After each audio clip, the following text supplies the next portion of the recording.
बाबा की ऑनेस्टी तो अलग ही है। दुनिया में तो ऑनेस्ट लोग दिखने बंद हो गए होंगे या मिलते हैं? नहीं, दुनिया में कलयुगी दुनिया में honesty is the best policy, ये मान्यता थी, आजकल बदल दी गई। Dishonesty is the best policy. थोड़ी मान्यताएं बदलती आती हैं कलयुग के अंत में। इसलिए बाबा हमारी इस ऑनेस्टी माना ईमानदारी, इस ईमानदारी की नई परिभाषा देते हैं। बाबा से ईमानदार होना और वफादार होना। ईमानदार शब्द में ईमान भी है, धर्म का यथार्थ मार्ग यही है जिसमें हम ईश्वरीय आज्ञाओं पर पूरी तरह चल रहे हों। देखिए, बाबा ने हमारे कल्याण के लिए हमें कदम कदम की राय दी। क्या सोचो, क्या न सोचो, कैसे बोलो, क्या न बोलो। जीवन को श्रेष्ठ बनाने की श्रीमत दी है। श्रीमत कोई बंधन नहीं है, श्रीमत कोई भारी चीज नहीं है। लोग सोचते हैं श्रीमत पे चलना पड़ेगा, कोई भारी काम ये नहीं है, बहुत सिंपल चीज है। बाबा ने एक इम्पोर्टेंट बात कभी कही, पहली श्रीमत है मन मना भव। अगर आप इस पहली श्रीमत पर चलते हो तो अनेक श्रीमत इसमें आ जाती हैं, समा जाती हैं। बहुत अच्छी ये बात थी। मुझे याद है बहुत साल पहले हमारा हिस्ट्री हॉल ही था मधुबन में, छोटा हॉल केवल। तो अव्यक्त बाप दादा आए और भाइयों की भट्टी थी। उन दिनों भट्टी माना 70-80 लोग आएंगे, बस इससे ज्यादा तो नहीं होता था। तो बाबा ने हाथ उठवाया। घरेलू मीटिंग होती थी बाबा से, आज जैसी नहीं, बिल्कुल घरेलू। जैसे क्लास में भगवान आ गए, अपने परिवार में आ गए और बातचीत रूरिहान कर रहे हैं। तो बाबा ने पूछा, श्रीमत पर कौन कौन पूरा चलते हैं? सबने हाथ उठा दिया, चलते हैं। तब बाबा ने कहा, हम तो छोटे थे, तो बाबा ने कहा, पहली श्रीमत है निरंतर मुझे याद करो। अब बताओ इस श्रीमत पे कौन चलते हैं पूरा? तो किसी ने हाथ नहीं उठाया। फिर कहा 75% चलते हैं, उसमें भी नहीं उठाया। बाबा परसेंटेज डाउन करते गए। तो श्रीमत जो हमारे मन को बदल दे, जो हमारे विचारों को बदल दे, हमारे विचारों को महान बना दे, हमारी पुरानी चाल को समाप्त करके नई चाल में बदल दे, वो श्रीमत है। स्वयं भगवान ने मत दी है। बाबा कहा करते थे, तुम लोग गुरुओं की मत पर भी चलते आए, देखा, भक्ति की मत पे भी चलते आए, शास्त्र मत पे भी चलते आए और मनुष्यों की मत पर भी, और उतरते ही आए। तो कुछ गड़बड़ तो रही होगी ना।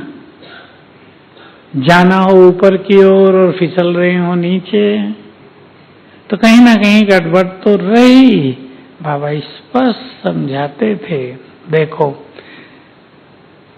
जो नए बैठे हैं उनके लिए भी इम्पोर्टेंट बात है, किसी को भी ये पता नहीं चला कि परमात्मा का स्वरूप कहाँ क्या है और उसका धाम कहाँ है। ये बहुत बड़ी मिसिंग हो गई थी, बहुत बड़ी चीज छूट गई।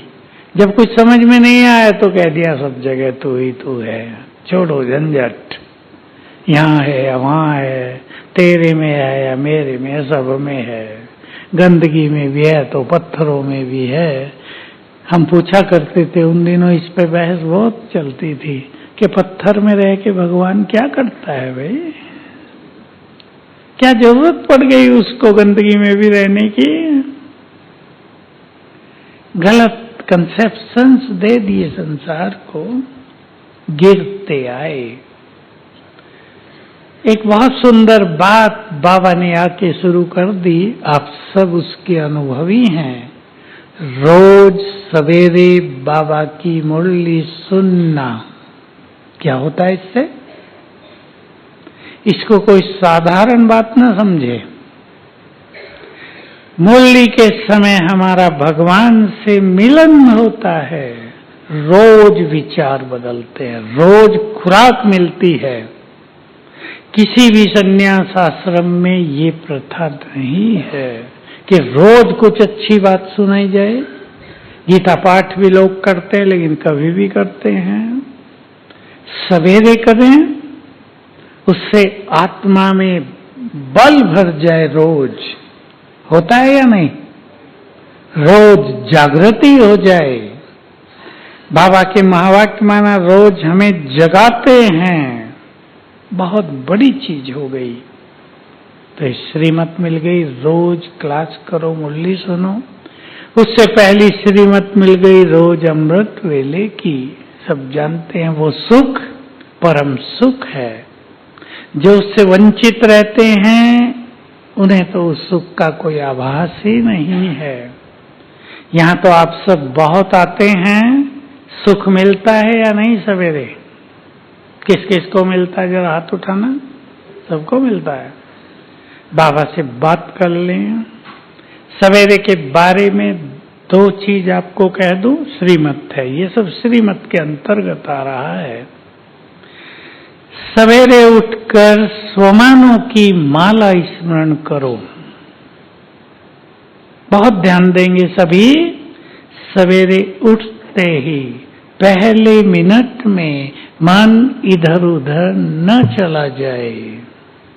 अगर आपने पहले मिनट अपने संकल्पों को अपने कंट्रोल में ले लिया तो लंबा समय आप व्यर्थ से मुक्त हो जाएंगे। इसके अनुभव करने सबको। उठते ही स्वमान याद करना प्रारंभ कर दें। दूसरे शब्दों में कहा बाबा, ये सब बातें अभी 3-4 मास में आ चुकी हैं मुरली में, अव्यक्त में। सवेरे उठकर स्वमानों से सज धज कर मेरे पास आओ। स्वमान हमारा श्रृंगार है। इस श्रृंगार से सज धज कर बाबा के पास चले। तो उठते ही 10-15 स्वमान लगातार याद कर जाओ, ताकि मन पर वो छा जाएं, बाकी संकल्प लोप हो जाएं। इसका जितना आप अच्छा अभ्यास करेंगे, अमृत वेले प्रभु मिलन का बहुत सुख मिल जाएगा। अटेंशन दें। 3 मिनट केवल, पहले 3 मिनट अपने को अच्छे संकल्पों से चार्ज कर दो। 3 मिनट, 5 मिनट अच्छे संकल्पों से चार्ज कर दो।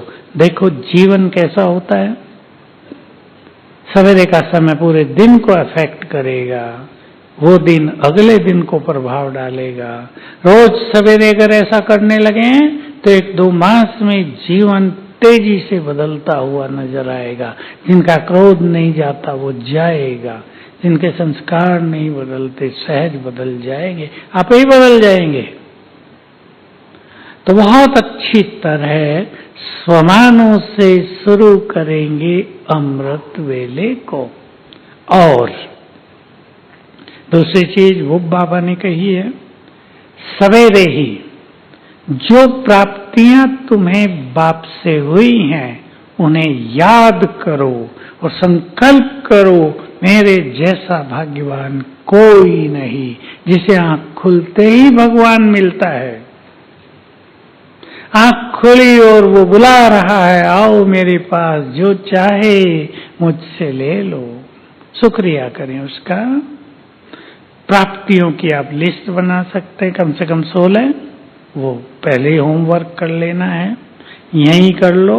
बहुत बातें सुनने से आपको समझ में आता रहेगा मुझे बाबा से क्या क्या मिला, उसको लिखो। सभी गॉडली स्टूडेंट लिखने और पढ़ने पर जरूर ध्यान दें। लिखना भी है, पढ़ना भी है, स्टूडेंट लाइफ हो जाएगी। इसका अर्थ ये नहीं सारा दिन मुरली पढ़ते रहो, सारा दिन पढ़ने की जरूरत नहीं, उसके 2-4 पॉइंट सारा दिन याद रख लो, वो काफी हो जाएगा। ध्यान देंगे इस बात पर बहुत ज्यादा।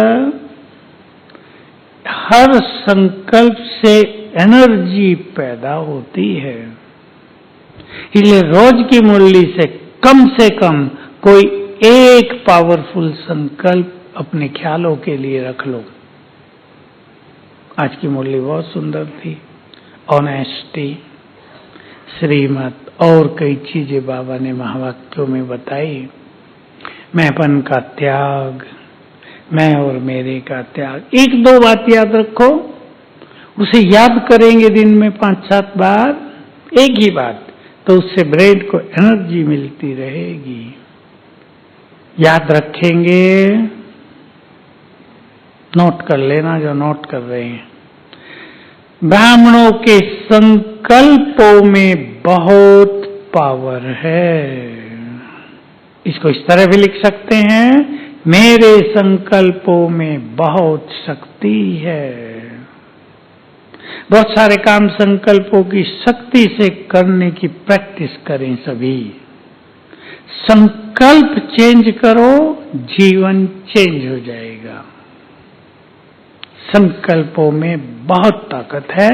हमारे संकल्प आत्मा जो यहाँ बैठ के उठा रही है, उसकी एनर्जी पूरे ब्रेन को जाती है, बाहर फैलती है।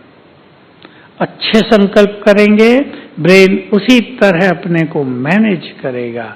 इसलिए आप सभी जो बुद्धिमान भाई बहने बैठे हैं, ध्यान देंगे, स्वमान के संकल्प सबसे श्रेष्ठ संकल्प हैं।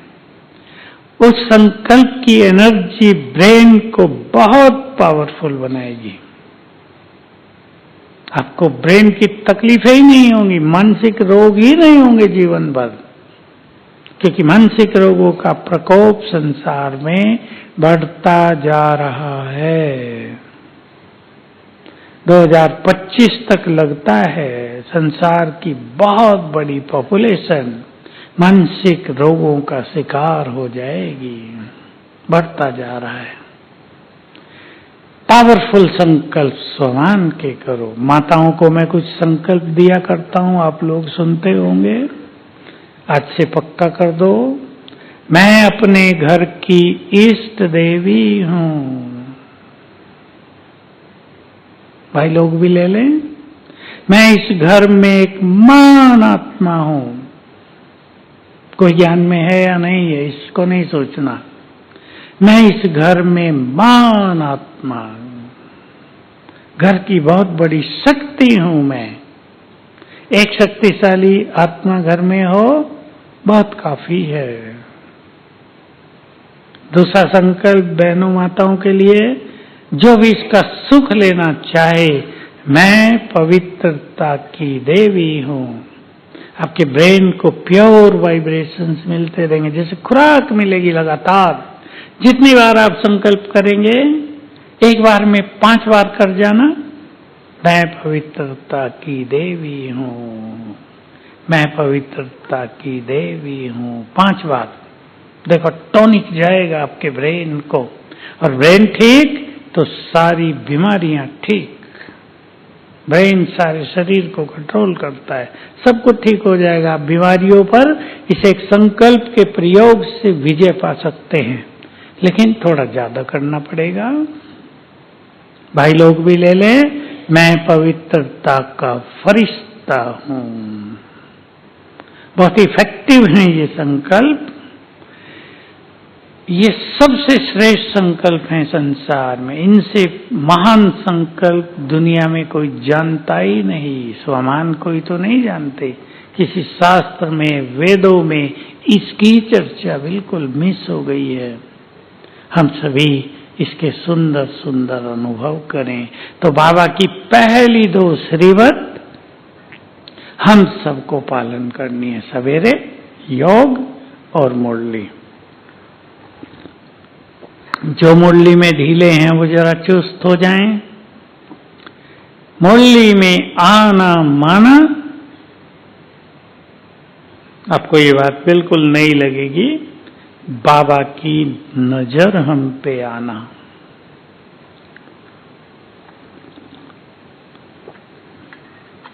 उसकी नजरों में आ जाएंगे, उसकी प्रोटेक्शन में आ जाएंगे, उसकी सुरक्षा में, उसकी छत्र छाया में आ जाएंगे।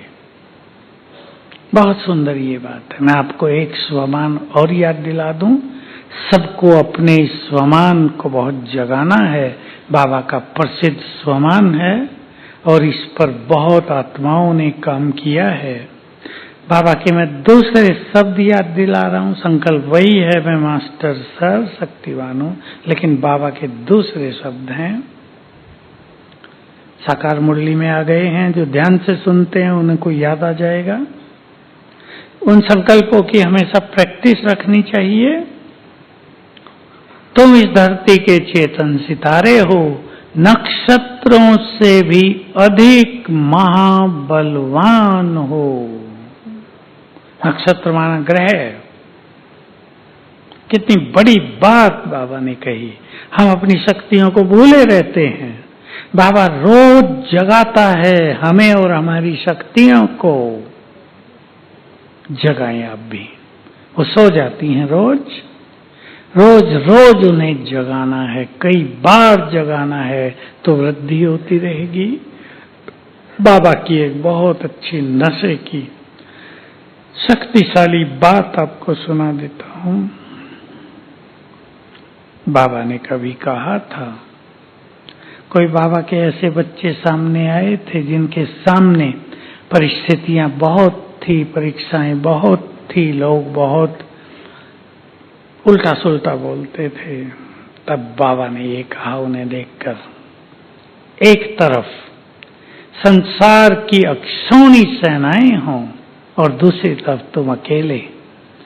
जीत तुम्हारी होगी क्योंकि तुम्हारे साथ स्वयं भगवान है। जगाएं सभी अपने सोमान को। हम अकेले नहीं हैं। ये बहुत बड़ी श्रीमत है बाबा की। हम अकेले नहीं हैं। स्वयं सर्वशक्तिवान साथी बना है। इसको कहीं लिख लो अपने घर में और दिन में 2, 4, 5 बार ये याद आ जाए। ये एक नशा है।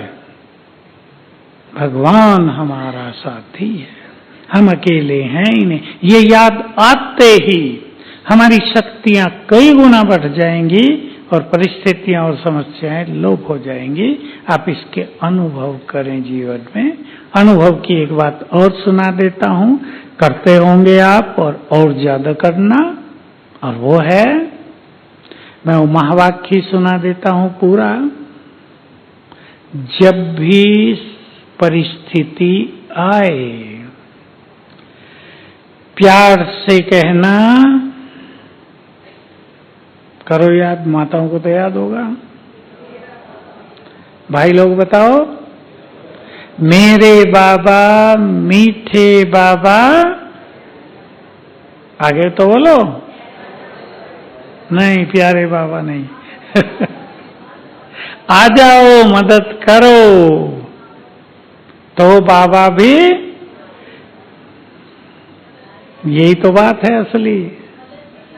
बाबा भी बंधा हुआ है मदद करने के लिए।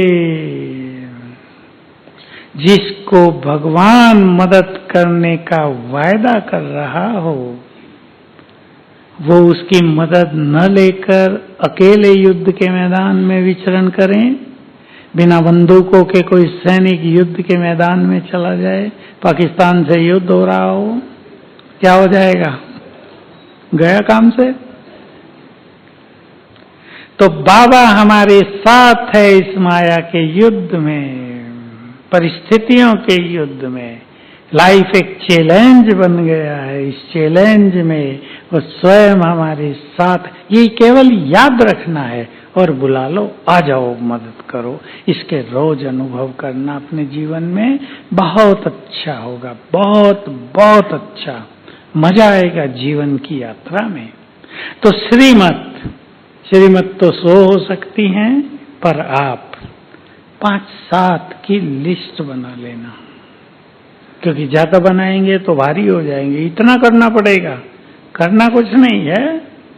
बोल हमारे कैसे हों, हम क्रोध से मुक्त रहें।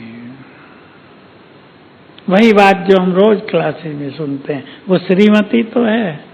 हम जो आपको क्लास कराएंगे, सविता बहन ने जो पहले क्लास कराई, वो सब श्रीमती तो हैं। बोल हमारे कैसे हों, क्रोध मुक्त जीवन बने, अभिमान छूटता चले, अमृत वेले अच्छा हो मुरली सुने, अच्छे हमारे स्वमान हो जाएं, 500 रुपयों का अभ्यास करें। बस इतना ही करना है। साधनाओं में 500 रुपयों का अभ्यास, साधनाओं के लिए बहुत अच्छी अच्छी श्रीमत है। योग अभ्यास के लिए बहुत अच्छी अच्छी श्रीमत हैं। आत्मा होने का अभ्यास, स्वमान का अभ्यास, आत्मा देखने का अभ्यास, बुद्धि को स्थिर करने का अभ्यास, अमृत वेले योग करने का, बाबा मेरे साथ है ये याद रहे, ये सब योग के पार्ट हैं। इनको आप लिख भी लेना और थोड़ा थोड़ा अभ्यास करेंगे तो मन एकाग्र बहुत रहेगा। बहुत बड़ी साधना है हमारी। बाबा की ये महावाक्य मैं कई बार सुनाता हूँ, मैंने ऐसे नोट किए हुए थे, मैं रोज पढ़ता था इसे। तुम्हारी बहुत बड़ी साधना है बुद्धि को स्थिर करने की।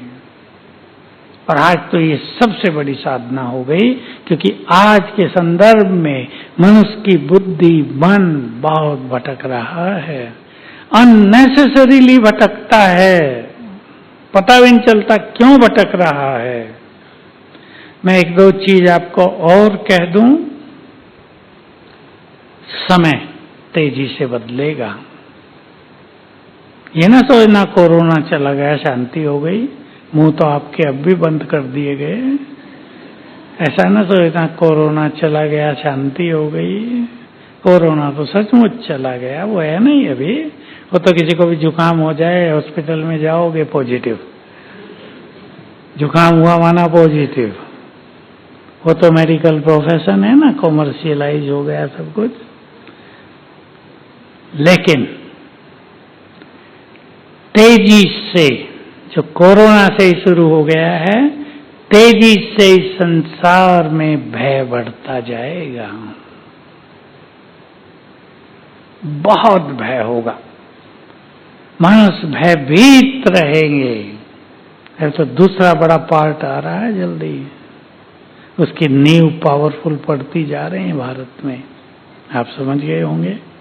भय ही भय होगा। घर से बाहर निकलना ऐसा लगेगा पता नहीं वापस आएंगे या नहीं। भय का इफेक्ट ब्रेन पर आएगा। मन की स्पीड फास्ट होती जा रही है। वर्तमान समय की सबसे भयानक समस्या है मन की स्पीड फास्ट होना। बहुत बड़ा रोग ये बनता जा रहा है, क्योंकि इससे ब्रेन की शक्तियां तेजी से नष्ट होती हैं, खेल बिगड़ जाता है जीवन का। 2-3 चीजें ध्यान देंगे। पहली सुंदर धारणा, एक ही शब्द है, स्वीकार करना, एक्सेप्टेंस। स्वीकार करना, जो कुछ इस धरा पर होगा उसे स्वीकार करने की आदत डालें। चिंतन करो, आपके परिवार में भी होगा, आपके साथ भी होगा, आपके शहर में भी होगा, और सारे भारत में और सारे संसार में, क्योंकि युग बदलेगा। ये दुनिया दिखाई नहीं देगी जो आज दिखाई दे रही सजी धजी दुनिया, कुछ और दिखाई देगा। ऐसे में बहुत मजबूत होने के लिए, चित्त को शांत रखने के लिए साक्षी भाव, जो कुछ हो रहा है बोलो, सोच लो आगे क्या बोलना। जो कुछ हो रहा है, नहीं अच्छा अच्छा कहना तो भारी पड़ेगा, तब लोग आपको मारने आ जाएंगे। इधर विनाश हो गया, तुम कह रहे अच्छा हो रहा है। जो कुछ हो रहा है वही होना है, साक्षी भाव, यही तो होना है। अब युग बदलेगा, नया मकान बनेगा तो पुराना तो जाएगा ही। उसमें कोई कहे नहीं हमारा पुराना भी रख दो, नया भी, एक ही जगह पे दो थोड़ा ही होंगे। तो जो कुछ हो रहा है यही होना है, और सबके हिसाब किताब चुकतू हो रहे हैं, होंगे, तेज गति हो जाएगी। इसलिए चित्त को साक्षी और हल्का रखना होगा, हल्का, निर्भयता।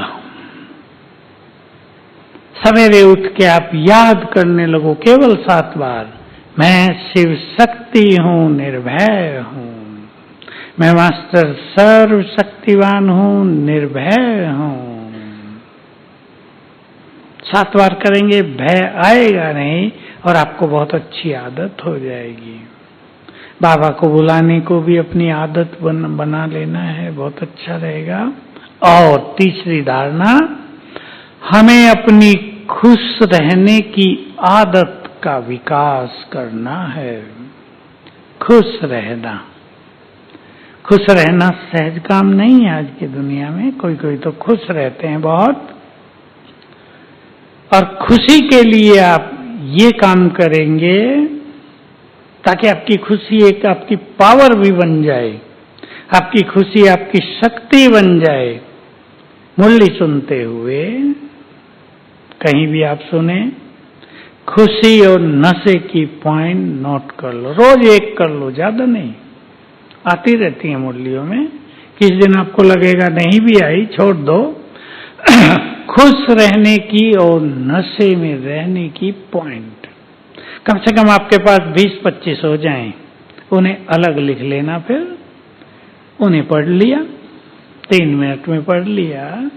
तो कोई छोटी मोटी बात जो मन पे इफेक्ट डाल रही है, कोई छोटी सी बात जो मन को भारी कर रही है, कोई बिल्कुल मूल्यहीन बात जो आपकी खुशी छीन कर चली गई है, वापस आ जाएगी सब खुशी।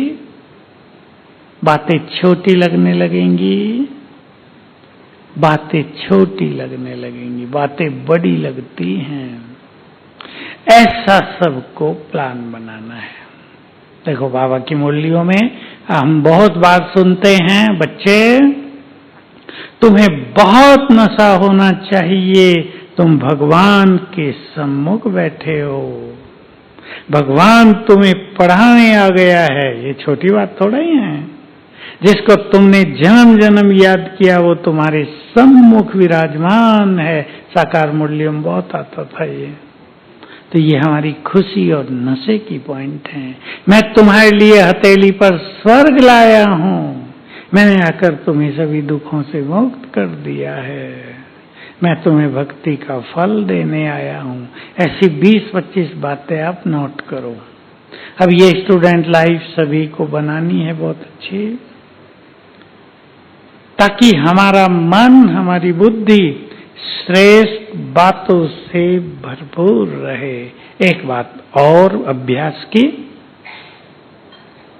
सवेरे हम कराते हैं, कल भी कराई, आज भी। कल तो बारिश ही बहुत थी, सुन भी नहीं रहा होगा आपको। अपने चारों ओर 2 बार केवल आभा मंडल बनाना है। आभा मंडल समझते हैं ना सभी? माताएं जानती हैं आभा मंडल क्या होता है? जो नहीं जानता हो हाथ उठाओ, हम क्लियर कर देते हैं। हाँ उठाओ, इसमें कोई लज्जा की बात नहीं, क्योंकि शब्द आम संसार में प्रचलित नहीं है। देखो आपने देवताओं के चित्रों के चारों ओर लाइट का घेरा देखा होगा चित्रों में, इसको आभा मंडल कहते हैं, और इंग्लिश में प्रभा मंडल। छोटी सी कहानी सुना देता हूं 1 मिनट में। राम और रावण का युद्ध हो रहा है। रावण के सभी पुत्र मारे जा चुके हैं, मेघनाथ बचा है। रावण ने मेघनाथ को किसी पहाड़ी में दिग्विजय यज्ञ करने के लिए भेज दिया है। वो यज्ञ अगर पूर्ण हो जाता है तो रावण को कोई हरा नहीं सकेगा। विभीषण ने राम को बता दिया कि ऐसे गया है मेघनाथ, अगर उसका यज्ञ बीच में भंग कर दिया जाए तो खेल खत्म।